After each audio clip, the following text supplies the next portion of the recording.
saludo muy cordial para todos los que nos están viendo y escuchando en este momento. Creo que lo primero y lo más importante es definir la adolescencia, ¿ok?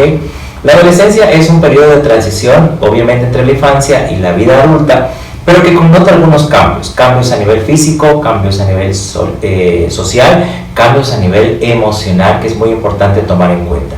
Pero es un periodo bastante largo, porque según la Organización Mundial de la Salud, va entre los 10 años y los 19 años. Ahora, si hablamos de eso a nivel más bien del cerebro, es un periodo que dura hasta los 24 años en los hombres, porque es el periodo, especialmente en los hombres, porque es el periodo cuando termina de madurar el lóbulo prefrontal, que es el que nos ayuda con el análisis, con la toma de decisiones y con los juicios. Entonces, este periodo de la adolescencia, que como ves es bastante largo, tiene etapas, y ahí es donde entra la adolescencia temprana, que entre los 10 y 13 años, la adolescencia media, que va entre los 14 y 17 años, y luego tenemos la adolescencia tardía. Y cada una de esas etapas presentan sus desafíos o presentan las tareas que hay que cumplir. Ya que hemos definido esto, también me gustaría un poco complementar la información, trasladar a los padres de familia, entender qué es la salud mental y qué de especial, qué de particular hay en la salud mental en este grupo de adolescentes. Es muy bueno hablar de salud mental en el sentido de que cuando hablamos de salud generalmente pensamos nosotros en lo físico, y la verdad es que la salud es integral. Incluye lo físico, lo mental o emocional, y también incluye lo espiritual. Entonces, cuando hablamos de la salud mental, estamos hablando nosotros, en primer lugar, del cuidado emocional de todo ser humano en las diferentes etapas de la vida.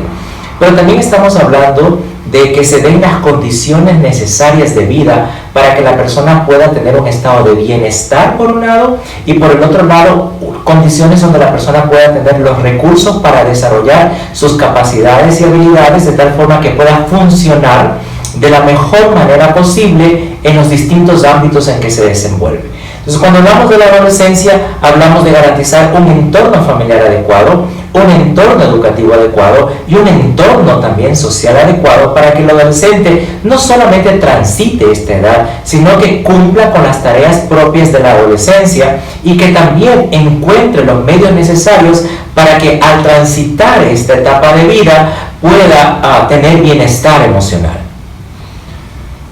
Para un poco trasladarnos ya a la cotidianidad que experimentamos los padres con este grupo, las presiones a las que se enfrentan estos jóvenes, estos adolescentes, ¿cómo nosotros irlas detectando? Muy bien, las presiones vienen de adentro y de afuera. Presiones internas porque el mismo adolescente está viviendo procesos de cambios físicos, como mencionaba hace un momento, y cambios hormonales, ¿no? Que entra dentro de los cambios físicos. Esto genera presiones internas en el adolescente. Una de estas presiones tiene que ver con el hecho de cómo se ve a sí mismo, cómo se percibe a sí mismo, qué concepto tiene de él, si le gusta o no la imagen física que está desarrollando, si se siente una persona capaz, si se siente una persona atractiva, que pertenece, que tiene buenas relaciones. Esa presión interna es una de las fuentes de estrés en la adolescencia. Pero también tenemos las presiones externas, porque los padres, por un lado, esperan que sus hijos, primero, actúen como adultos cuando todavía no lo son. Segundo, a veces esperan que siga siendo el mismo niño o la misma niña que era antes, cuando tampoco lo es. Presiones que tienen que ver con lo académico, el rendimiento académico, las notas, y muchas veces existen otras presiones como de las expectativas familiares para que se conviertan o sean lo que ellos esperan que sean, expectativas que tienen que ver también con lo conductual, expectativas que tienen que ver con lo afectivo, o sea, con qué amigos deben llevarse, con qué pareja deberían tener y todo lo demás. Y aquí entra un duelo que pasa en lo que viven los adolescentes, el duelo del hijo o de la hija ideal.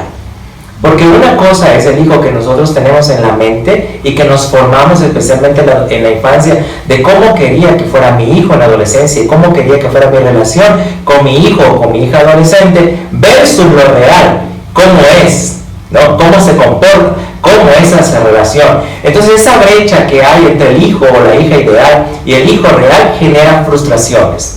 Y esas frustraciones las manifestamos a través de críticas, demandas o exigencias para que nuestro hijo o hija se convierta en ese hijo ideal, pero con el paso del tiempo lo único que logramos es que esto se vaya ampliando la brecha, o sea, se aleje más el hijo real del hijo ideal y que la relación se dañe y por lo tanto exista un distanciamiento.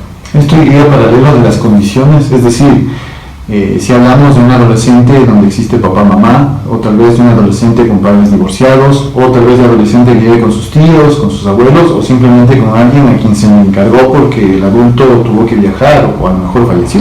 Ok, todas estas cosas influyen, y no solamente influyen por los cambios que connotan, sino también por el significado y el manejo que se le da a esa situación. Uno de los conceptos que no está bien entendido es el concepto de funcionalidad familiar.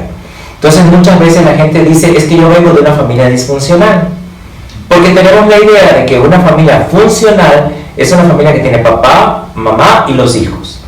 Y la realidad es que una familia nuclear, o sea, con estos miembros, puede ser muy disfuncional, porque la funcionalidad no tiene que ver con los componentes o integrantes de la familia, sino con la satisfacción emocional de los miembros de la familia. Que cada miembro de la familia se sienta amado, aceptado y seguro, que son las tres necesidades básicas emocionales. Eso es lo que nos da funcionalidad. Entonces, si yo tengo padres divorciados y hay un adolescente creciendo en un hogar cuyos padres están divorciados, pero si estos padres han disuelto el vínculo conyugal, pero funcionan bien como padres, dándole al adolescente el entorno seguro que requiere, esta nutrición emocional de la que hablabas hace un rato, amor, aceptación y seguridad, y además de eso son padres formativos que saben aplicar una disciplina positiva, entonces voy a tener un hogar funcional o una familia funcional independientemente de si los padres están divorciados o no. Ya que menciona el tema disciplina, David, ¿esta cómo se aplica? En nuestra cultura, la vara o látigo, la correa han formado parte de nuestra niñez. Y claro, llega la adolescencia y como que nos encontramos en una encrucijada. No sigo con este comportamiento si es que fuera el caso, y si no, ¿cómo abordo para tratar de entender y abordar las necesidades del adolescente? Bueno, es un tema sumamente amplio, ¿no? En la adolescencia tú cosechas lo que sembraste durante la infancia, Cristian. A pesar de eso, así tú hayas sembrado muy bien, la adolescencia es un periodo de desafíos. O sea, un adolescente normal, entre comillas, que no ve ningún tipo de problema, es anormal, ¿ok? Porque la adolescencia tiene sus altos y bajos. Así que estas cosas son como que normales. Pero cuando hablamos de la disciplina, tenemos nosotros la idea de que disciplina es maltrato, que disciplina es violencia, porque nos formaron con la idea de que hay que maltratar a alguien para que se porte bien. Y ese es un concepto que no solamente nos afecta en el hogar, lo vemos de manera general en la sociedad. Por ejemplo, una persona que tiene colaboradores en su empresa puede tener la idea de que hay que tratar mal a los colaboradores para que trabajen bien. Y lo mismo esperamos del gobierno, que maltrate a la gente para que se porte bien. Entonces nos ponen multas. Entre más multas, pues esperamos una mejor conducta. En lugar de favorecer una disciplina positiva, donde se reconozca, se elogie, se recompense las buenas acciones, como por ejemplo algo como, qué sé yo, si no has tenido multas de tránsito a lo largo del año, entonces te voy a devolver no solamente puntos, sino de pronto te voy a devolver algo, impuestos, alguna cosa, ¿me entiendes? Entonces, no, vamos a la sanción. Y lo mismo hacemos dentro de la familia. Y el problema es que esa sanción que nosotros ponemos es maltratante, es violenta. Lo que mencionabas hace un momento, la vara o la letra con sangre entra. Porque eso que tiene que ver con castigo es para ese momento. Entonces, el papá y la mamá consiguen que en ese momento el hijo obedezca y haga lo que ellos están pidiendo para ese momento.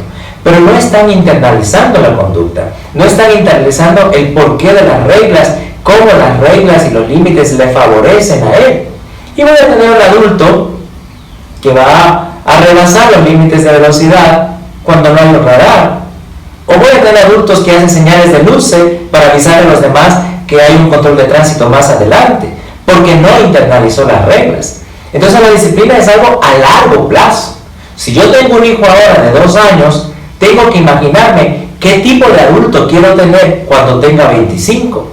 Y para eso se requiere, sí, reglas, límites, pero también aplicación de consecuencias naturales y lógicas que no tienen que ver con el maltrato.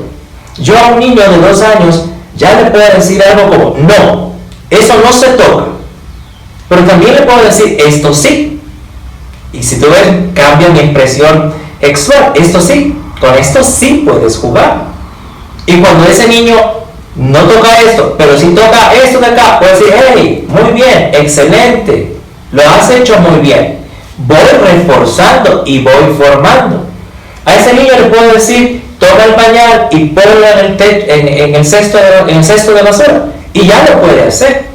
Pero a un niño más grandecito de 3 años le puedo decir algo como, hey, le golpeaste a mamá, eso no está bien.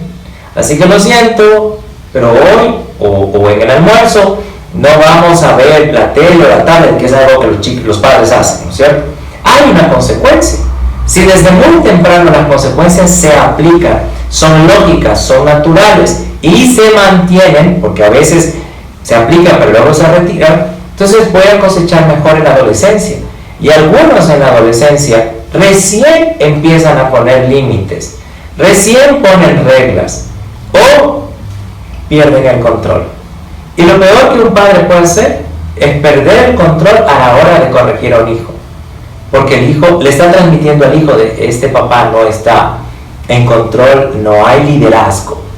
Y una clave para los padres de adolescentes, el que maneja la ansiedad o el que maneja sus emociones tiene liderazgo. Y los adolescentes necesitan líderes. Un padre o una madre que no manejan sus emociones, que no maneja su ansiedad y no maneja su enojo, no tiene liderazgo. Y los chicos van a la deriva. ¿Qué pasó? ¿Qué pasó? ¿Qué pasó? ¡Mierda! ¿Qué pasó?